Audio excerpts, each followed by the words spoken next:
Magandang buhay po sa lahat at welcome dito sa aking Mathematics Tagalog tutorial. Sa video na ito ay papaliwanag ko po sa inyo about rational functions on how to calculate the x and y intercept. So magpipresent po ako ng different examples on how to calculate x and y intercepts. Okay, so let's start.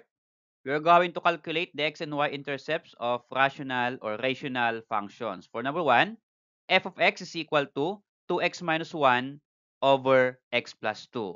So how to calculate the x and y intercept? So unahin po natin yung y-intercept. So to calculate y-intercept, we let x is equal to 0. And then substitute the value of x equal to 0 sa ating function. Okay, so paano po? F of x is equal to, sa numerator natin ay 2x minus 1. So 2. Then the value of x 0. So 2 times 0. Substitute natin. Then minus 1. So sa denominator ay x plus 2. Just substitute x 0 plus 2. So ang ginawa lang po natin dito, first step ay substitute natin x is equal to 0. Okay? And then simplify the function. F of x is equal to 2 times 0 is 0 minus 1. Okay? And then, sa denominator naman po ay 0 plus 2 is equal to 2. And then simplify, 0 minus 1 is equal to negative 1 over 2. Notice there that the fraction is in simplified form. Okay, so ibig sabihin, hindi na po pwedeng i-simplify yung fraction natin, then that is your y-intercept. Okay? Okay, so how about for x-intercept? So for x-intercept, solve for x in the numerator. So sa ating rational functions, ito yung ating numerator, 2x minus 1, at denominator natin ay x plus 2.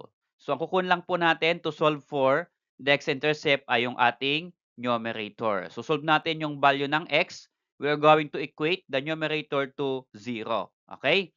So we have 2x minus 1 is our numerator equal to 0.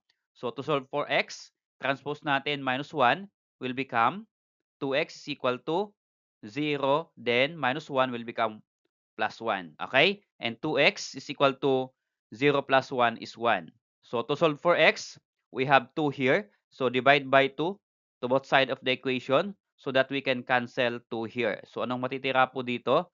Yung variable x is equal to 1 half. Again, here, 1 half is in simplified form. Therefore, hindi na po natin pwedeng simplify.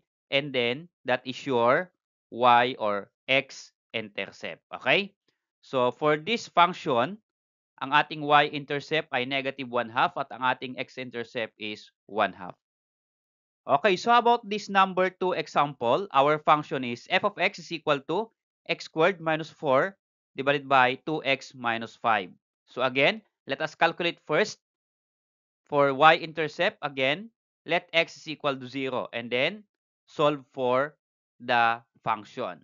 Okay, so this will become f of x is equal to, sa numerator natin, this is x squared. So ang ang x ay 0, so 0 squared, then minus 4. Okay? And then sa denominator natin, 2x. So 2 times x, the value of x is 0. So 2 times 0. Then copy minus 5. Okay? So pag substitute na po natin yung 0, simplify.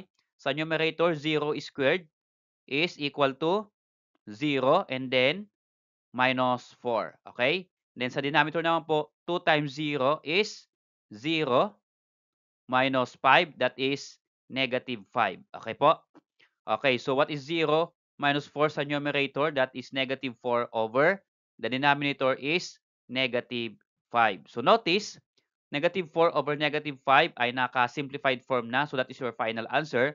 But pwede pong i-simplify yung kanyang sign. So the same negative, pwede pong change the sign, magiging the same positive. So that become 4 over 5. So our y-intercept is 4 over 5. Okay, so for x-intercept, ang gagawin lang po natin ulit ay equate natin to 0 yung ating numerator, x squared minus 4, and then solve for x. So this will become x squared minus 4 is equal to 0. So notice here, yung ating given na equation ay quadratic equation. So x squared minus 4. So ibig sabihin, dalawa po yung value ng x dito. So ang gagamitin lang po natin dito pag quadratic equation, ang given po ay a and c. So ang gamitin po natin dito ay extracting square root. So, paano po gamitin to solve for x? Lipat po natin yung minus 4 sa kabila. I-add po natin sa 0 here. So, minus 4 will become positive 4. Okay? So, let's become x squared is equal to 0 plus 4 sa right side ay 4. Okay? Just change the sign. Minus 4 will become positive 4. So, paano po gamitin yung extracting square root? Extract po tayo ng square root sa right and left ng ating equal sign. So, ang purpose nun, we can cancel square root and then yung 2 sa ating radicand. So, ang matitira po dito ay yung x. Okay?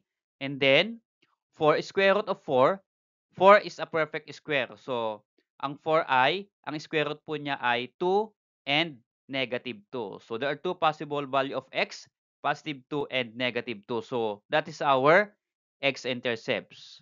So, for y-intercept sa function na ito, 4 over 5, at ang ating x-intercept ay positive and negative 2. Okay, so let's try another example for number 3. The function is f of x is equal to 2x squared over x squared plus 2x minus 3. So, unahin po natin yung ating y-intercept. Again, let x is equal to 0. So, substitute lang po natin yung 0 sa ating function. Sa numerator, this will become 2x squared. So, 2x, so x0, and then squared. Then, sa denominator naman ay x squared. Okay? Denominator po natin ay x squared, so 0 squared, plus 2 times x ay x0, so 2 times 0, and then copy minus 3 here. And then simplify, 0 squared is 0, 0 times 2 is equal to 0. Okay? And then sa denominator naman po ay, notice here, 0 squared is 0, so magiging 0 na ito. And then 2 times 0 here is 0 na. So 0 plus 0 is 0. So 0 minus 3 is negative 3. Okay? And then if you are going to divide, 0 divided by negative 3 is 0. So therefore, yung ating pong y-intercept dyan is equal to 0. Okay, so how about for our x-intercept? Again, tignan lang natin yung ating numerator. Ang numerator po natin ay 2x squared. Equate natin to 0. So 2x squared is equal to 0. Okay? So in this case, ito po ay quadratic. Pero a lang po ang given. So madali lang po yan. So to remove 2 to both side of the equation, divide by 2, divide by 2. So cancel natin yung 2, but 0 divided by 2 is equal to 0. So kapag ganito pong 2x squared equal to 0, ang value po ng x dyan ay 0. Okay? Kahit extract po nyo ng square root, ito x square root, 2 pa rin po, 0 pa rin po ang lalabas. Ano po? So our x there is equal to 0. So x-intercept is equal to 0. Salamat sa bold kaibigan. Kung nagustuhan mo yung video nito, please click like, then subscribe kung bago ka pa lang po dito sa aking channel. So, mag-upload pa po ako ng different tutorial for grade 11 mathematics.